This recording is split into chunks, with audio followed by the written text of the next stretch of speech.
موسیقی کے رسیالے ہوتے ہیں نا, موسیقی سننے کے عادی لوگ ہوتے ہیں. لوگ مولویوں پہ اور دیندار لوگوں پہ کہتے ہیں یار یہ میوزک نہیں سنتے, ان کو سکون کیسے ملتا ہے, کیسی بورنگ لائف ہے.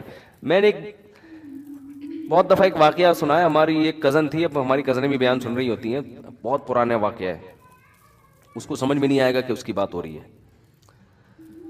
تو تھوڑا سا ان کا لائف اسٹائل ذرا لگژری تھا, تھوڑا سا ماڈرن قسم کے. تو ہمارے گھر میں آئی تو میری جو ہمارے گھر کی خواتین ہیں ان سے کہنے کیسا بورنگ تم لوگ کی زندگی ہے, ایکچولی کیسی بورنگ زندگی, نہ کوئی مووی دیکھ رہا ہے یہاں پہ, نہ کوئی میوزک چل رہا ہے, وہ آرام سے ہمارا تو جوائنٹ فیملی تھی پہلے, بہت پرانی بات ہے. تو والد صاحب گھر میں آتے تھے, سب بہن بھائی اکٹھے بیٹھ کے کھانا کھاتے تھے, اور سب شادی, زیادہ تر ہم بھائی ہمارے شادی شدہ تھے, تو سب پردہ بھی کرتی تھی بھابیاں. تو وہ صبح اٹھے, نماز پڑھی, اسکول چلے گئے یا اپنے جو بھی کام نے, یعنی کوئی انٹرٹینمنٹ کی جو کوئی گھروں میں جیسے چیزیں ہوتی ہیں نا, ویڈیو گیم کھیل رہے ہیں, صحیح ہے نا, یا فلمیں دیکھ رہے ہیں, ڈرامے دیکھ رہے ہیں, یہ سب چیزیں نہیں تھی. شادی بھی ابھی کوئی ڈانس ناچ گانا, بھائی شادی بھی ایسے ہی آرام سے. میری شادی ایسے ہوئی تھی کہ مجھے رشتہ آیا تو ہم نے کہا ٹھیک ہے بھائی, اوکے کر دیا. تو وہ لوگ پنڈی میں تھے, تو جب اوکے کر دیا تو پنڈی میں تھے, ٹھیک ہے نا, تو اب شادی کیسے ہوگی, ٹھیک ہے نا, وہ تو پنڈی میں تھے تو شادی کیسے ہوگی. تو اتنا تکلف تو کرنا پڑا کہ مجھے پنڈی جانا. تو میری والدہ چلے گئی پنڈی میرے ساتھ, اور میرے بھائی بھاولپور میں تھے, بھائی اور بھابھی وہ بھاولپور سے ہی پہنچ گئے وہاں پہ. میں والدہ کے ساتھ پنڈی پہنچ گیا. وہیں مسجد میں کسی مولانا صاحب نے نکاح پڑھایا, ہم جہاز سے واپس آ گئے کراچی. میں, میری والدہ اور ہماری اہلیہ واپس آ گئے. یہ ہو گئی شادی ہماری. کوئی پٹاخہ بھی جو شبرات کا ہوتا ہے نا وہ بھی نہیں پھوٹا. اچھا, جب شادی ہو گئے واپس آ گئے, تو میں جمعرات کو بیان کیا کرتا تھا اپنی مسجد میں.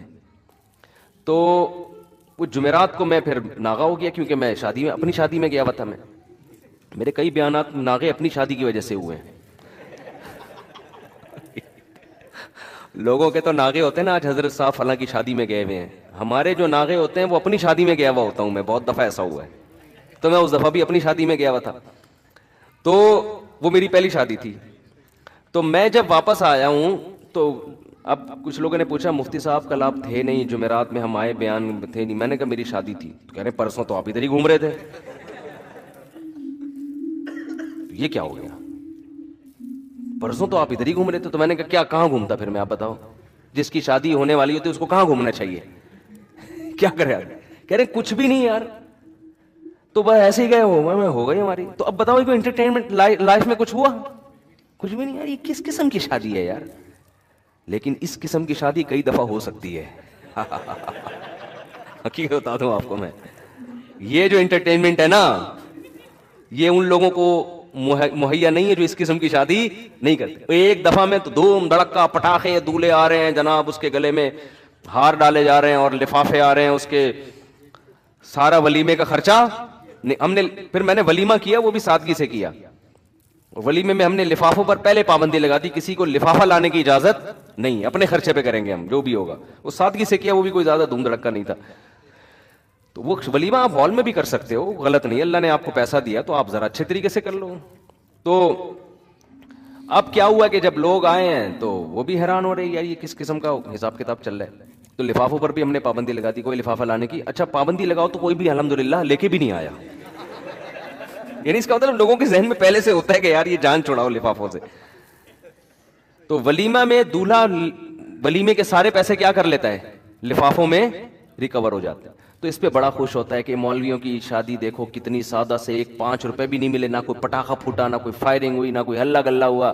تو ان کی زندگی میں انٹرٹینمنٹ بالکل بھی نہیں ہے. تو کسی مولوی کے پاس بیٹھو تمہیں بتائے گا بھائی سادگی میں جو فائدے ہیں وہ ان عیاشیوں میں نہیں ہیں.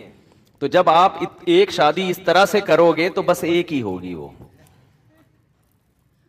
اب دوبارہ ختم, کیونکہ اس میں اتنا برباد ہو گئے تھے نا اس میں. اور وہ 2-3 دن کی انٹرٹینمنٹ ہے, دھوم دھڑکا ہو گیا. اس میں پھر جو آگے مسائل ہوتے ہیں, پنجاب میں تو بہت ہی زیادہ ہو رہا ہے. وہ کزنیں آپس میں ناچ رہے ہیں, ڈانس کر رہی ہیں, لڑکیاں بھی لڑکے بھی بیٹھے ہوئے ہیں. دیکھو لوگ کہتے ہیں اس میں ہے کیا, کوئی خدا نخواستہ ہم کوئی غلط نیت سے تو نہیں دیکھ رہے. دیکھو ان چیزوں کے سائیڈ ایفیکٹ فوری نہیں ہوتے. میں نہیں کہہ رہا کہ جو ایسے مس گیدرنگ میں ڈانس ہوا ہے تو کوئی کسی نے جا کے کسی لڑکی کو پکڑ لیا وہاں جا کے, نا کوئی غلط کر رہا ہے اس کے ساتھ, کچھ بھی نہیں ہوتا. حیا آہستہ آہستہ ختم. حیا ختم ہونے سے پتہ ہے کیا ہوتا ہے؟ یہ جو آپ کی نئی جنریشن ہے نا, یہ اپنے بڑوں سے بدتمیز بن جاتی ہے, کیونکہ حیا آپ کو روکتی ہے باپ کے سامنے اونچی آواز سے بات کرنے سے, ماں کے سامنے اونچی آواز سے بات کرنے سے, بہن کو روکتی ہے بھائی کے سامنے تھوڑا سا ریزرو رہ کے رہے, وہ تمیز سے بات. لیکن جس بہن نے بھائی کے سامنے ڈانس کر لیا, اب آپ اس سے یہ امیدیں نہ لگاؤ کہ وہ بھائی کو رسپیکٹ دے گی, بھائی جان آپ کائنڈلی آئیے بیٹھیے, نہ, وہ جب ڈانس کر لیا اس نے تو بھائی وہ کہے گی جتنی میں ہوں اتنے ہی یہاں پہ, کوئی ہم کو ایک دوسرے پر حق نہیں ہے, تمیز سے چلنا ہے چلو ورنہ شٹ اپ. ٹھیک ہے نا, بات آ رہی ہے سمجھ میں؟ پھر وہ جو جذبے ہیں نا, بھائی جو بہنوں کے لیے جان دے دیا کرتا, اس کو جناب اس کے لیے نچھاور کر دی اپنی زندگی, یار اس کی حفاظت کرنی ہے, اس پہ پیسہ خرچ کرنا ہے, یہ اگر بیوہ ہو گئی تو کوئی بات نہیں میرے گھر میں, یہ سب چیزیں کہیں ختم. اخپل زندگی, آپ اپنی لائف, میں اپنی لائف کو انجوائے کروں گا. یہ آہستہ آہستہ یہ ہوتا ہے یہاں کے. ہر گناہ کے ایک زہریلے اثرات ہیں جو فوری طور پر نہیں نظر آتے. گورے سے یہی تو غلطی ہوئی ہے, اس نے کہا جو لبرل لوگ یہی تو غلطی کرتے ہیں, کہہ رہے کیا ہو گیا گانا سنتا ہے تو کیا ہو گیا, گانا سننے سے کیا ہو گیا, ڈانس کرنے سے, یہ جو بےہودہ قسم کے, ایک تو وہ اتنگ وتنگ ہوتا ہے بیچارے ہمارے کے پی کے والوں کا, وہ تو ویسے سادہ طریقے سے نا ایسے گول گول گھوم رہے ہوتے ہیں, وہ تو ڈانس ہی نہیں ہوتا نا, وہ تو ویسے ہی, تو وہ قبائلی ایک رقص ٹائپ کا ہوتا ہے, تو وہ تو ایک الگ چیز ہے. لیکن یہ جو پراپر, یہ جو, اب میں اس کو یہ نہیں کہہ رہا کہ وہ کیا کریں آپ لوگ, لیکن اس پہ یہ والا بیان نہ فٹ کر دیں کہ ان پہ فتوے لگا دیں جا کے, وہ کیا کر رہا ہے بیچارہ, تھوڑا سا ہل رہا ہے نا وہ شادی میں سادہ طریقے سے. تو ہر چیز کی ایک, بھائی سگریٹ کے جو اصول ہیں وہ چرسیوں پہ تھوڑی لگیں گے, چرس الگ چیز ہے, ہیروئن, میں ہیروئن کے خلاف بیان کر رہا ہوں, آپ سگریٹ والوں کو جا کے فتوے دینا شروع کر دو, تو وہ ایک الگ چیز ہے. کے پی کے میں یا بعض دیہات میں ہوتا ہے کہ وہ کیا ہوتا ہے کہ تھوڑا سا ڈھول رکھ کے نا, اتنگ کہتے ہیں اس کو, اتنگ کہتے ہیں نا, وہ تھوڑا سا اتنگ مار رہے ہوتے ہیں. وہ افغانستان میں سنا ہے کہ وہ جو مجاہدین تھے نا وہ بھی کرتے تھے, لڑائی سے پہلے نا مجاہدین کی عادت تھی افغانستان میں, جو نہیں رشیا کے خلاف لڑتے تھے, پھر یہ طالبان کا بھی سنا ہے, یہ لوگ کیا کرتے تھے کہ جب بھی جنگ سے پہلے نا تھوڑا سا ڈھول بجا کے یہ والا اتنگ کرتے ہیں, یہ تھوڑا سا گھومتے ہیں, یہ تھوڑا سا وہ کرنے کے لیے, اپنے آپ کو موٹیویٹ کرنے کے لیے کہ ہم کوئی جنگ کو ٹینشن ہی نہیں لے رہے. تو خیر, تو یہ جو ڈانس مانس آج کل ہو رہے ہیں, ان میں ہوتا کیا ہے, جب آپ کی حیا نکلے گی تو اب اس کے پھر آگے جا کے سائیڈ افیکٹ بہت خطرہ. ماں باپ کہتے ہیں ہماری بیٹیاں ہمارے کنٹرول میں نہیں. بھائی کنٹرول میں کیسے ہیں؟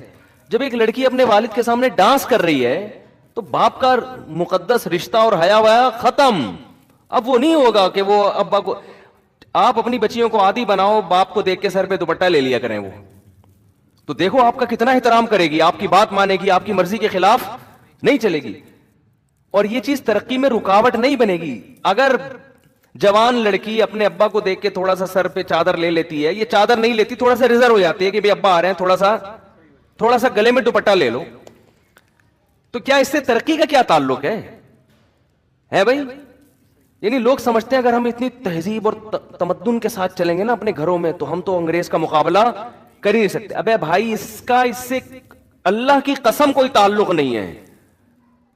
یعنی ان چیزوں کے, یہ جو دماغ میں آپ لوگوں نے بٹھا لیا ہے نا کہ ہم اپنے گھر میں مذہبی ماحول لے کر آئیں گے تو ہمارے اچھے ڈاکٹر نہیں پیدا ہوں گے, اچھے انجینئر نہیں پیدا ہوں گے, میں آپ کو حلفیہ کہتا ہوں اس سے زیادہ اچھے پیدا ہوں گے.